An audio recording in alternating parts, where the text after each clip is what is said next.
Yes hello यार लोग, बहुत बहुत स्वागत है आप सभी लोगों का आज के अपने सेशन में। सबसे पहले आज के सेशन में अपन बहुत ज्यादा इंपॉर्टेंट बातें करने वाले हैं और मोस्ट ऑफ द टाइम 99% बच्चों को ये चीजें परेशान करती है। उनका फाइनली मैं एक वन स्टॉप सॉल्यूशन दे रहा हूं।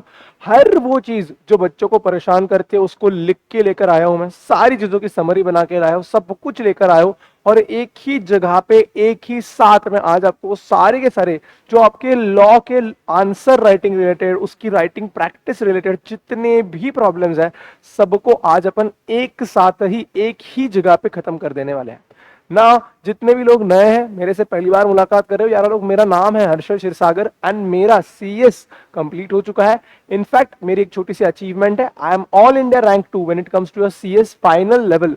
उसमें मैं ऑल इंडिया रैंक 2 आ चुका हूं। तो लॉ का अच्छा खासा नॉलेज है एंड लॉ में कैसे आंसर्स लिखते हैं इसके ऊपर बहुत बेहतरीन ग्रिप है मेरी।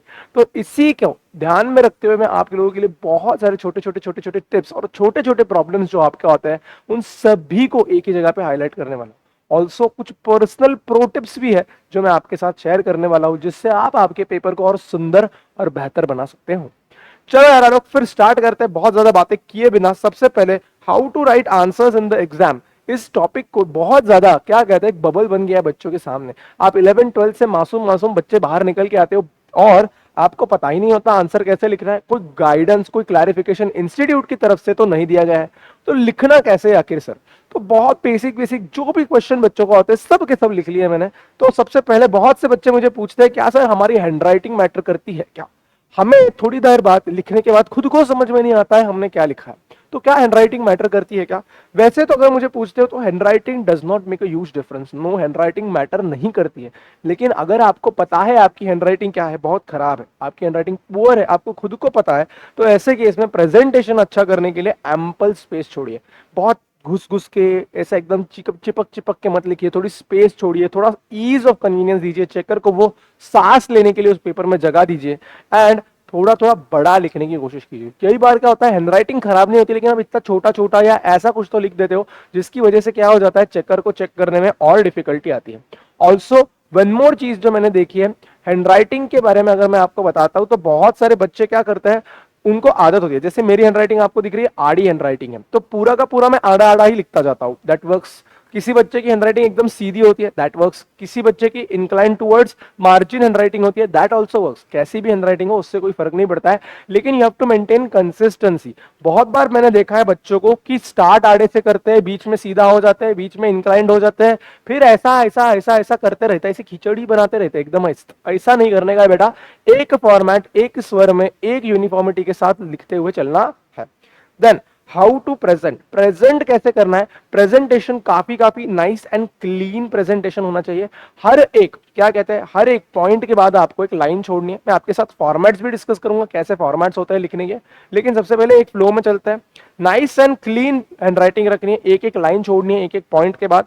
नया क्वेश्चन नए पेज से स्टार्ट करना होता है, आपके पास बहुत पेजेस है मान लो, नया क्वेश्चन लिखते वक्त नए पेज से ही स्टार्ट करना है, उसी पेज पे लिखने की जल्दबाजी नहीं करनी है।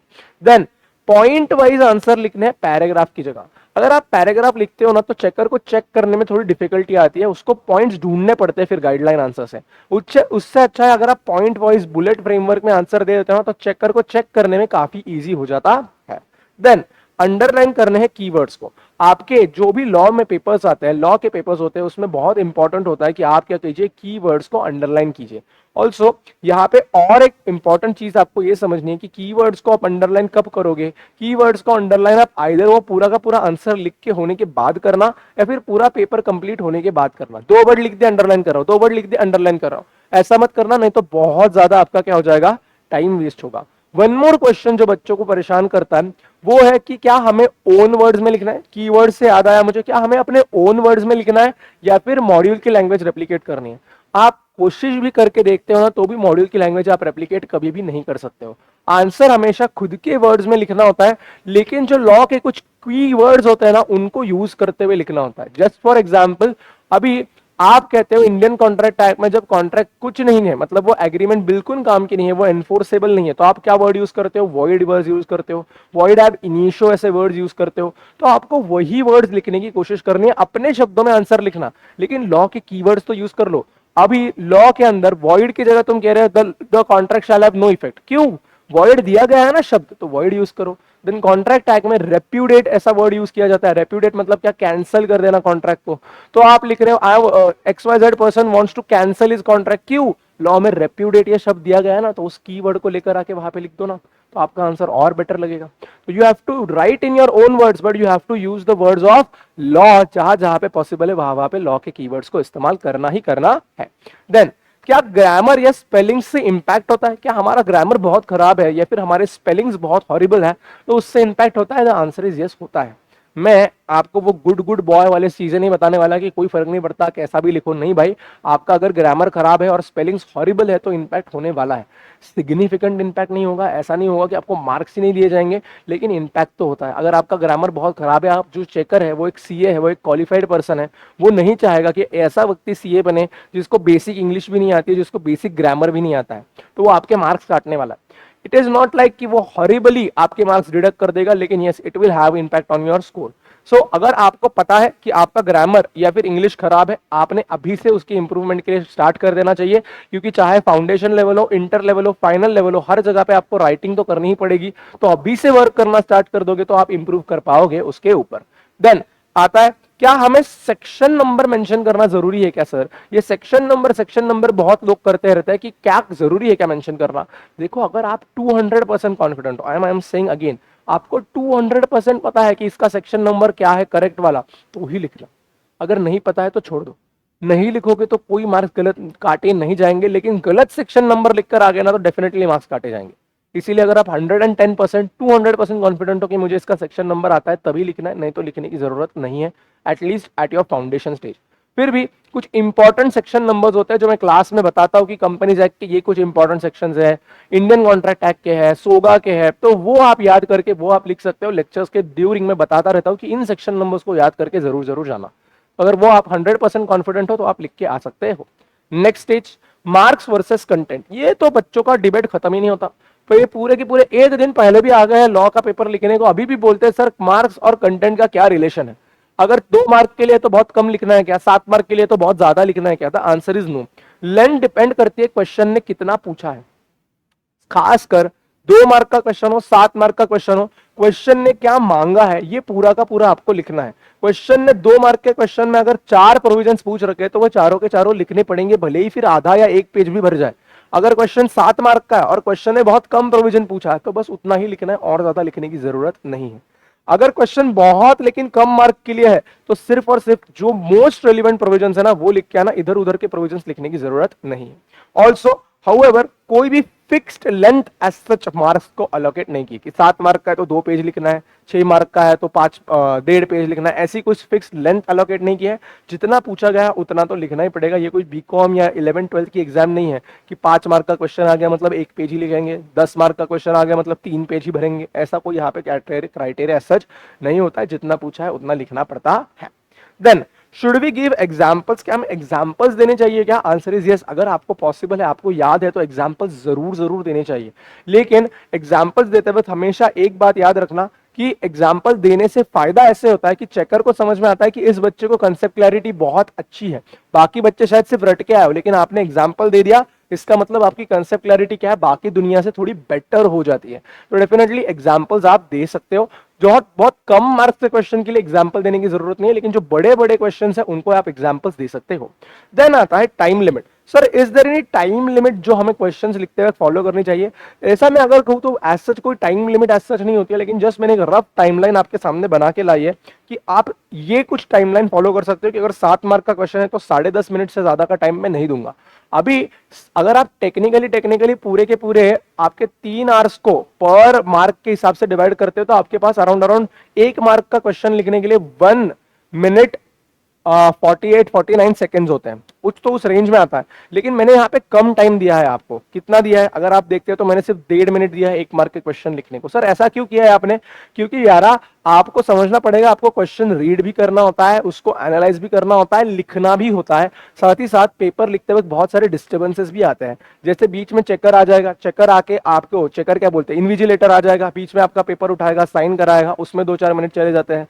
कुछ आपको बीच में याद नहीं आ रहा है तो 2-4 मिनट चले जाते हैं, कुछ ना कुछ बेल बज रही है, कुछ ना कुछ यहाँ हो रहा है, वहां हो रहा है, तो आपका थोड़ा थोड़ा टाइम वेस्ट होते रहता है। तो अगर आप इस स्ट्रेटेजी को फॉलो करते हो ना, तो आप अगर इस स्ट्रेटेजी से पेपर्स कंप्लीट कर पाते हो तो you have an extra half hour. इस स्ट्रेटेजी से फॉलो करोगे तो 2.5 घंटे में ही आपका पेपर कंप्लीट हो जाएगा ना। This is an unrealistic strategy. मैं खुद नहीं मानता कि 2.5 घंटे में आपका पेपर कंप्लीट होगा आपका, लेकिन अगर आप इस स्ट्रेटेजी को फॉलो करोगे ना तो कहीं पे 2 hours 50 minutes 2 hours 45 minutes में आपका पेपर कंप्लीट हो जाएगा, और एंड के 10-15 मिनट्स में आपको क्रॉस चेक या अंडरलाइन करने का मौका मिल जाएगा। लेकिन अगर आप पहले से ही ये समझ के चल रहे हो कि आपके पास बहुत ज्यादा टाइम है, तो फिर वो मैच नहीं होगा, क्योंकि बीच में डिस्टर्बेंसेस आते ही रहते हैं। ना ये टाइमर आप देख सकते हो, आप जैसे इसका फोटो ले सकते हो कि आपको समझ में आ जाएगा टाइमर के रिलेटेड पॉइंट्स। ना आता है सबसे इंपॉर्टेंट पॉइंट, जहां पे बहुत सारे बच्चों को प्रॉब्लम आता है कि फॉर्मेट क्या होता है क्वेश्चन लिखने का। सर आखिर व्हाट इज द फॉर्मेट जिसमें हमें क्वेश्चन लिखने चाहिए। आ जाओ, सबसे पहले बात करते हैं डायरेक्ट क्वेश्चन की। किसकी बात करते हैं? डायरेक्ट क्वेश्चन की। सबसे पहले हमेशा याद रखना, नया क्वेश्चन नए पेज से स्टार्ट होगा, बीच में क्वेश्चन की हेडिंग दे देना, जो भी क्वेश्चन का फॉन्ट है, जो भी क्वेश्चन का नंबर है, उसके हिसाब से बीच में क्वेश्चन की हेडिंग दे देना, फिर आंसर लिखना स्टार्ट करना। डायरेक्ट क्वेश्चन है तो डायरेक्ट पॉइंट वाइज आंसर देना है। डायरेक्ट क्वेश्चन मतलब क्या? कोई सिनेरियो नहीं दिया गया है, कोई केस नहीं दी गई है, डायरेक्टली पूछा गया। For example, what are the exceptions to the what are the exceptions in which third party can sue in the contract, यानी privity, doctrine of privity of contract के एक्सेप्शंस पूछे गए आपसे। डायरेक्टली 7 पॉइंट है, उसके अंदर कुछ 7 के 7 पॉइंट लिख दिए, बात खत्म। उस पॉइंट के अंदर कुछ सब पॉइंट्स भी देने हैं, तो जैसे 3 के मुझे 2 सब पॉइंट बनाने, एक ही पॉइंट के रिलेटेड पॉइंट है, तो मैंने ए पॉइंट दे दिया, बी पॉइंट दे दिया, ये बुलेट जैसे हेडिंग दे दिए मार्जिन के अंदर, तो भी चल जाता है, कोई बात नहीं, लेकिन पॉइंट वाइज प्रेजेंटेशन करना है। देन ये एक इंपॉर्टेंट चीज याद रखना कि अगर क्वेश्चन ऐसा है कि क्वेश्चन में कुछ फॉन्ट साइज प्रोवाइड कर रखी है, जस्ट मैं आपको एग्जांपल दिखाता हूं तो आपको समझ में आएगा मैं क्या कह रहा हूं। एक ही मिनट देना मुझे। यस यस यस, जैसे जैसे जैसे अगर आप देखते हो, देखो ये भी एक डायरेक्ट क्वेश्चन है, क्या आपको दिख रहा है? क्या ये भी एक डायरेक्ट क्वेश्चन है? इसमें क्वेश्चन को फॉन्ट दिया गया है क्या 1 2 3 4 नंबर्स का, तो ये भी एक डायरेक्ट क्वेश्चन है। तो आपको क्या करना है? फॉन्ट नंबर 1 यूज करना है, फिर उसका डायरेक्ट कंटेंट लिखना है। फॉन्ट नंबर 2 यानी फॉन्ट ये लिखना है, उसके बाद कंटेंट लिखना है। 2 लिखना है, उसके बाद उसका कंटेंट लिखना है। 3 लिखना है, उसके बाद उसका कंटेंट लिखना है। 4 लिखना है, उसके बाद उसका कंटेंट लिखना है। तो क्या है, चेकर को चेकिंग करने के लिए ईजी हो जाएगा। देन और कहीं पे दूसरा कोई फॉन्ट दिख रहा है क्या मुझे? देखो यहां पे मैंने यूज किया है, देखो this is question number 2। Question number 3 में देखते हो आप, तो फॉन्ट साइज कैसा यूज किया गया? ये आई यूज किया गया, क्या आई डबल आई। देन यहाँ पे देखते हो आप तो ट्रिपल आई, ऐसे फॉन्ट यूज किया गया क्या? This is also direct question. तो मैंने क्या किया, देखो सबसे पहले बीच में हेडिंग डाल दी, देन मैंने क्या किया, उसका फॉन्ट उठा लिया जैसा क्वेश्चन में दिया गया तो वैसा, फिर पूरा का पूरा जो भी प्रोविजन था वो लिख लिया, उसके बाद पॉइंट नंबर 2 डाल दिया, देन पॉइंट नंबर 3 डाल दिया, देन मैंने कीवर्ड्स को हाईलाइट किया, देन जो भी पूछा गया था उसको अच्छे से पैराग्राफ पॉइंट वाइज फॉर्मेट में अच्छे से बता दिया है। तो आपको भी क्या करना है, इसी चीज को यूज करना है। देन आ जाओ, 1 मिनट दे दो मुझे।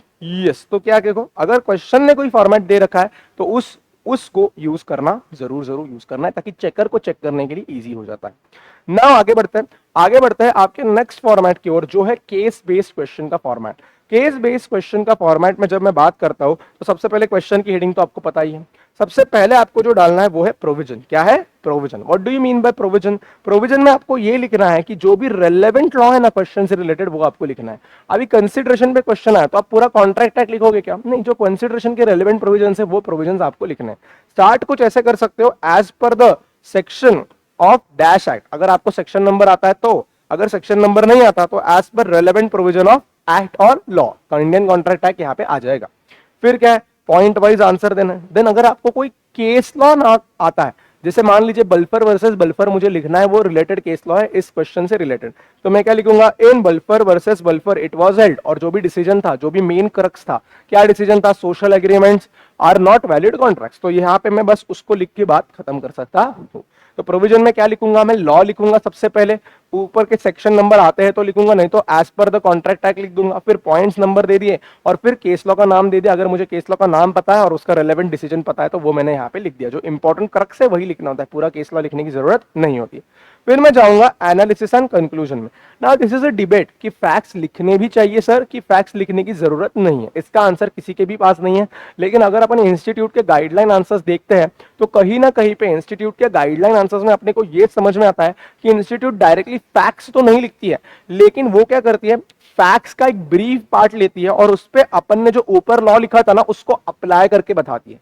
जो क्वेश्चन में फैक्ट्स दिए गए ना, उस फैक्ट्स का जो ब्रीफ पार्ट है जो क्वेश्चन से डायरेक्टली रिलेटेड है उसको ले लेती है, उसके ऊपर जो अपन ने ऊपर लॉ लिखा है ना उसको एनालाइज करती है और उसके ऊपर एप्लीकेशन ऑफ लॉ करके वो लिखती है। इसीलिए हमने लिखा एनालिसिस और इसके अंदर हमने क्या लिखा, brief facts and application of law on those facts. ये करने के बाद फाइनली हम क्या लिखेंगे, उसके ऊपर कंक्लूजन लिख देंगे, जो एक्चुअली क्वेश्चन के एंड में जो एक्चुअली पूछा है ना उसका जवाब आपको फाइनली यहां पे देना होता है। केस स्टडी बेस्ड क्वेश्चन का फॉर्मेट काफी इजी है। एक ऐसा क्वेश्चन जिसमें एक सिनेरियो दे रखा है जिसपे आपको लॉ एनालाइज करके लगाना है और जवाब दे देना है। सबसे पहले प्रोविजन लिखोगे, उसके अंदर लॉ लिखोगे, देन एनालिसिस में फैक्ट्स के ऊपर एप्लीकेशन ऑफ लॉ करोगे and then finally final line में क्या कर दोगे, उसको कंक्लूड कर दोगे जो फाइनली एक्चुअली क्वेश्चन ने पूछा है उसको। देन बात करते हैं डिस्टिंग्विश बिटवीन की। डिस्टिंग्विश बिटवीन की जब मैं बात करता हूं तो आपको टेबल फॉर्म में डिस्टिंग्विशमेंट करने की कोशिश करनी चाहिए। जैसे अगर आप देखते हो तो बेसिस अगर आपको याद है तो बेसिस लिखना is a very excellent point. अगर आपको याद नहीं है तो छोड़ दीजिए, फिर आप सिर्फ पॉइंट 1 पॉइंट 2 जिसका भी डिस्टिंग्विश आपसे पूछा है वो लिख के आ सकते हो। अभी टेबल फॉर्म वाले कौन से लिखने, आपके मॉड्यूल में जहां जहां पे टेबुलर फॉर्म में दे रखे हैं ना डिस्टिंग्विशंस, वो तो आपको टेबल फॉर्म में ही लिखने की कोशिश करनी चाहिए। कहीं पे मॉड्यूल में टेबल फॉर्म में नहीं दिया है तो आप उसको पैराग्राफ फॉर्म में भी लिख सकते हो। पॉइंट नंबर 1 डाल दो, फर्स्ट डिफरेंशिएशन का एक पॉइंट डाल दो, उससे कंपैरिजन वाला नेक्स्ट पॉइंट डाल दो, फिर सेकंड पॉइंट डाल दो, फिर उसका अगेन पॉइंट 1 का डिस्टिंग्विशन, देन पॉइंट 2 का डिस्टिंग्विश। ऐसा आप करते करते चल सकते हो, आगे बढ़ते जा सकते हो। कोई भी दिक्कत इसके अंदर आपको नहीं आएगी। इंपॉर्टेंट क्या है, मॉड्यूल में कहीं पे टेबल फॉर्म में दे रखा है तो उसको टेबल फॉर्म में ही एग्जाम में जाके लिखना है। बेसिस अगर याद हो तो जरूर लिखना है। सर डिस्टिंग्विशमेंट में कितने पॉइंट लिखने होते हैं, यूजुअली जितने मार्क्स का क्वेश्चन पूछा है उतने पॉइंट्स आपको लिखने चाहिए। 5 मार्क का पूछा है तो 5 तो मिनिमम आपको लिखने चाहिए। मिनिमम कह रहा हूं, मैं हमेशा कहता हूं सेफर साइड पे आपको 1 या 2 पॉइंट ज्यादा के लिख देने चाहिए। डन, ये हो गया आपका डिस्टिंग्विश बिटवीन। नाउ आते हैं फाइनली प्रो टिप्स पे और फिर राइटिंग प्रैक्टिस कैसे करनी है इसके ऊपर मैं आपको गाइडेंस दूंगा। प्रो टिप क्या है, हमेशा this is an excellent pro tip जो मैं सीएस से यूज करते आ रहा हूं। आपकी केस स्टडीज अभी बहुत बड़ी केस स्टडीज आती है, आप पूरी की पूरी केस स्टडी पढ़ते जाते हो एंड देन फाइनल लाइन जब पढ़ते हो तो समझ में आता है क्या एक्चुअली क्वेश्चन ने पूछा है। फिर आप क्या करते हो, अरे शिट्स क्वेश्चन ने ये पूछा है, फिर से आप ऊपर जाते हो और सारे के सारे फैक्ट्स पढ़ने लगते हो कि इससे रिलेटेड क्या है। तो ये पागलपंती है, this is pure madness, this is a tip of a ranker. Rankers ऐसे चलते हैं, रैंकर्स अपना टाइम बचाते हैं। और टाइम कैसे बचाते हैं, सबसे पहले मैं क्वेश्चन के एंड में जाता हूं और क्वेश्चन ने आखिर पूछा क्या है ये पढ़ता हूं। क्वेश्चन ने क्या पूछा है एक बार मुझे समझ में आ गया ना, फिर मैं ऊपर जाके फैक्ट्स पढ़ने लगता हूं, उससे ट्रेमेंडस इंपैक्ट आता है। मैं अगर जस्ट आपको एग्जांपल दिखाता हूं, देखो क्वेश्चन नंबर 7 को अगर मैं पूरा पढ़ता हूं और उसके बाद एंड में पूछा क्या गया है ये देखता हूं, इससे बेहतर कितना बड़ा ऑप्शन है देखो मेरे पास। Why seeks your advice whether he can sue the shopkeeper for above cost under Indian Contract Act। और बस यहां पे क्या हो गया, ये पॉइंट समाप्त हो गया कि वाई चाहता है कि या वो उस कॉन्ट्रैक्ट में स्यू भी कर सकता है या नहीं कर सकता है। वैसे तो यहां पे अपने को डायरेक्टली इस क्वेश्चन में इतना रिलेवेंट नहीं समझ में आया तो मैं नीचे देखता हूं, 1 मिनट रुको, फिर भी 1 मिनट दो मुझे, बस मैं एक प्रॉपर क्वेश्चन दिखाता हूं आपको ताकि आपको क्या है आइडिया लग जाए कि मैं कहना क्या चाहता हूं।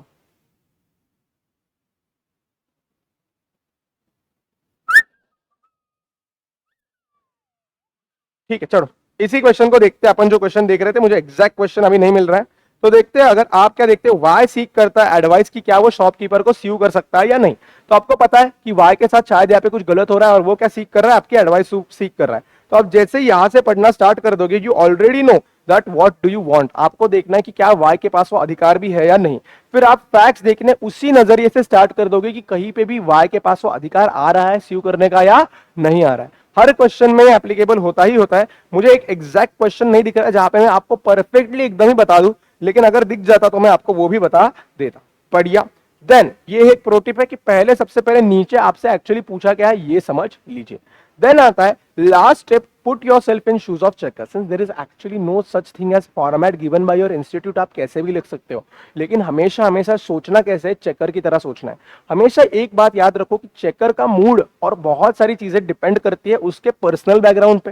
तो आपको हमेशा हमेशा खुद को एज अ चेकर इमेजिन करना है। अगर आपके पास एक बहुत ही गंदा पेपर आता है, बहुत ही अनटाइडी पेपर आता है, तो आपको भी चेक करने का मन करेगा क्या? नहीं करेगा भाई। चेकर के पास एक साथ 500 हजार हजार पेपर चेक करने और उसको इन टाइम वो वापस भी करने इंस्टीट्यूट को।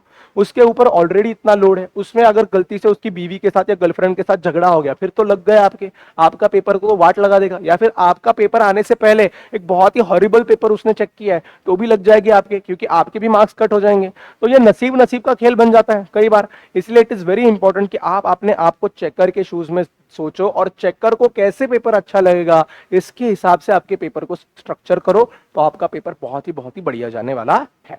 फाइनल चीज जो मैं बताना चाहता हूं, how to do writing practice, और इसके साथ में इस सेशन को एंड कर देता हूं। नाउ आपको राइटिंग प्रैक्टिस कैसे करनी है? सबसे पहले अगर आप बिगिनर हो, यानी पहली बार आप सीए फाउंडेशन में आए हो और अभी तक आपने राइटिंग प्रैक्टिस नहीं की है, तो राइटिंग प्रैक्टिस एक्चुअली करते कैसे है? सबसे पहले क्वेश्चन पढ़ना है, बहुत केयरफुली जाके आपको आराम से उस क्वेश्चन को पढ़ना है। उसके बाद आपको क्या करना है, जितना भी प्रोविजन उस क्वेश्चन से रिलेटेड है वो अपने माइंड में रिकलेक्ट करना है, याद करने की कोशिश करनी है कि क्या रेलेवेंट प्रोविजन है इस क्वेश्चन का, मैंने पढ़ा है, एनालाइज किया, रिकलेक्ट करने की कोशिश करनी है। उसके बाद जाइए, उसके बाद जाके एक आंसर आपके मन में बना लीजिए कि इसका ये आंसर बनने वाला है। फिर जाके एक्चुअली जो गाइडलाइन आंसर दिया है ना उसको जाके कंपेयर करो, और आपको क्या पता चलेगा, आपकी गलतियां पता चलेगी। यार मैं ऐसा सोच रहा था लेकिन आंसर में तो ऐसा दिख रहा है, तो आपको आपकी गलतियां पता चल गई, बहुत बढ़िया। देन क्या करना है, आपको अगर वो प्रोविजंस याद नहीं तो जाके वो प्रोविजंस पहले लर्न करके आ जाइए। अगर बाय चांस याद होंगे तो अच्छी बात है, नहीं है तो जाके पहले वो लर्न कर लीजिए सारे प्रोविजंस।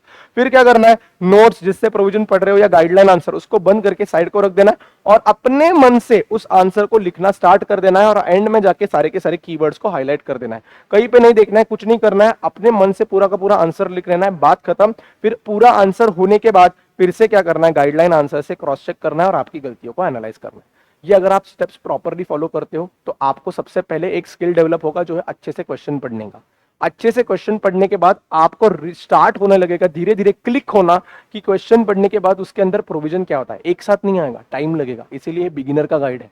सबसे पहले क्वेश्चन कैसे पढ़ते हैं, क्वेश्चन इंटरप्रेट कैसे करते हैं, ये धीरे धीरे सीखोगे। उसके बाद उस पर प्रोविजन का एप्लीकेशन सीखोगे, क्योंकि आप उसको कहां से कंपेयर कर रहे हो, गाइडलाइन आंसर से कंपेयर करने लगोगे, धीरे धीरे वो एप्लीकेशन आने लगेगा।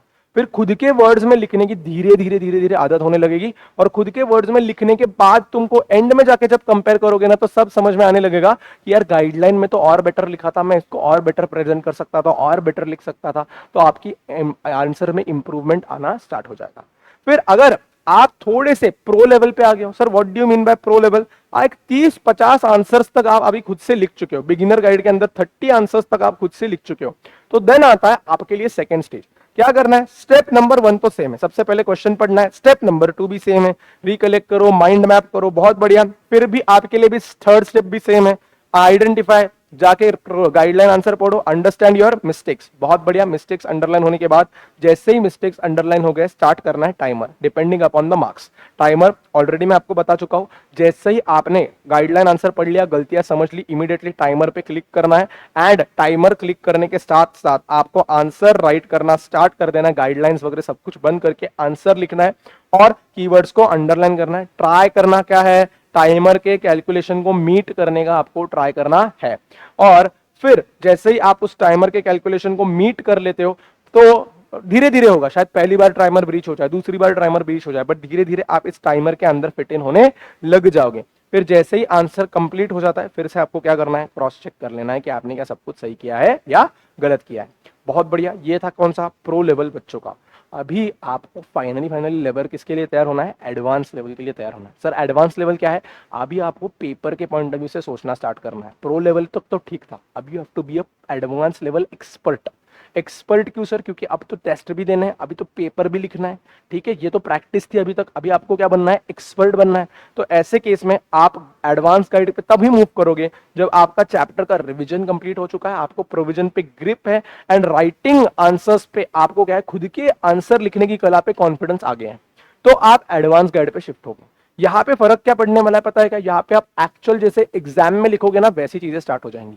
यहाँ पे डायरेक्टली आपका टाइमर स्टार्ट होगा, क्योंकि एग्जाम में क्वेश्चन पढ़ने के बाद टाइमर स्टार्ट नहीं होता है, सब कुछ टाइम इंक्लूसिव ही होता है। इसीलिए जैसे ही आप क्वेश्चन पढ़ने लगोगे टाइमर स्टार्ट कर देना। 7 मार्क का क्वेश्चन सॉल्व कर रहा हूं, 10.5 मिनट का टाइमर लगा जाए, टाइमर का बटन प्रेस, देन मैंने स्टार्ट किया क्वेश्चन रीड करना। क्वेश्चन रीड करके उसको एनालाइज भी किया, रिकलेक्ट भी किया, माइंड में आंसर भी बनाया और आंसर लिख भी लिया और अंडरलाइन भी कर लिया। सब कुछ कब करना है? टाइमर खत्म होने के पहले। ये सब कुछ कम कंप्लीट कर लेना है, टाइमर कंप्लीट होने के पहले होगा। पहले थोड़े ब्रीच होंगे, थोड़ा आगे चले जाओगे, कोई दिक्कत नहीं है, धीरे धीरे उस टाइमर के अंदर आने लगोगे। फिर फाइनली पूरा आंसर होने के बाद, टाइमर को मैच करने के बाद क्या करना है? आपको आपके गाइडलाइन आंसर से आपका आंसर कंपेयर करना है और अपनी गलतियों को एनालाइज कर लेना है। यहाँ पे आपका पूरा का पूरा test series related, test series क्या कह रहा हूं, आपका पूरा का पूरा राइटिंग प्रैक्टिस रिलेटेड प्रॉब्लम को मैंने यहाँ पे सॉल्व करने की कोशिश की है। जो भी बच्चा इस चैनल पे न्यू है, मैं आपको बता दूं कि इस चैनल पे सीए फाउंडेशन के कोर्स जो है वो कंप्लीटली फ्री ऑफ कॉस्ट है। आपको जो भी क्वेश्चन बुक, जो भी नोट्स मटेरियल है वो भी completely free of cost provide किया जाता है। आपको कुछ नहीं करना है, आपको इसी डिस्क्रिप्शन होगा इसी यूट्यूब वीडियो का, वहां पे आपको व्हाट्सएप कम्युनिटी ज्वाइन करने की लिंक मिल जाएगी, वो ज्वाइन कर लीजिए। वहां पे लेक्चर्स चलते हैं, लाइव लेक्चर्स चलते हैं, जहां पे एक्सपर्ट फैकल्टीज आपको सब कुछ पढ़ाती है। ऑल्सो आपको उसी कम्युनिटी के डिस्क्रिप्शन के गूगल ड्राइव में ये क्वेश्चन बुक, ये नोट्स और सारी की सारी चीजें एक्सेस करने का भी मौका मिल जाता है। जैसे जस्ट फॉर एग्जांपल अगर मैं लॉ के नोट्स आपको दिखाता हूं, लॉ की क्वेश्चन बुक दिखाता हूं जो मैंने खुद बनाई है, तो अगर आप देखते हो तो ये एक लॉ की क्वेश्चन बुक है जिसके अंदर आपके सारे आरटीपीस, एमटीपीस सब कुछ कवर्ड है। देन वेटेज भी बताया गया, chapter wise, unit wise, and every single thing is covered, जिसकी मार्केट में कहीं पे 1000-2000 रुपए की कीमत होती है, वो आपको कंप्लीटली फ्री ऑफ कॉस्ट यहाँ पे प्रोवाइड की जाती है। चलो यार, फिर इसी के साथ इस सेशन को मैं एंड कर रहा हूं। चैनल को सब्सक्राइब करना मत भूलिए, इस सेशन पे कमेंट करना मत भूलिए। अगर आपको ये यूजफुल लगता है तो डेफिनेटली एक छोटी सी कमेंट जरूर करके जाना ना। आप सभी लोगों को एक ही मैसेज दूंगा मैं यार लोग कि keep working hard, keep pushing your limits and never ever be shy to put in the required efforts. आप सभी लोगों के साथ ऐसी मुलाकात करूंगा ऐसे ही अगले से प्यारे से सेशन में। तब तक के लिए बाय बाय।